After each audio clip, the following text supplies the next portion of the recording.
مبيعاتك مريحة والحال مش تمام، وسألت المسوق بتاعك الأرقام وقع عليها منين، ولقيته بيقولك يا مان أنا الريتش عندي هاي والكوست بالريزلت في السكاي، أعمل لك إيه تاني؟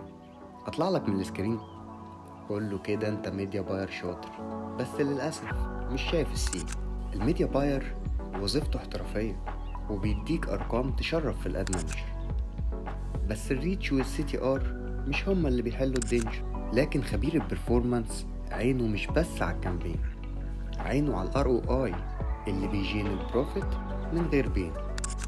بيدخل في تفاصيل السيلز وبيحلل المودريشن والسيلز فانل عشان يضمن ان الداتا تتحول لديلز مش مجرد كلام في طنج. بيعرف الخلل فين وبيعدل الاستراتيجية عشان المبيعات تبقى دايناميك. الخلاصة، الميديا باير بيوصلك للناس، بس البرفورمانس ماركتينج بيبني لك جروس سيستم ببيز. مع السباعي ماركتينج هاب هتعرف ازاي بنحول البيانات لنتائج ملموسة في أسرع بيس.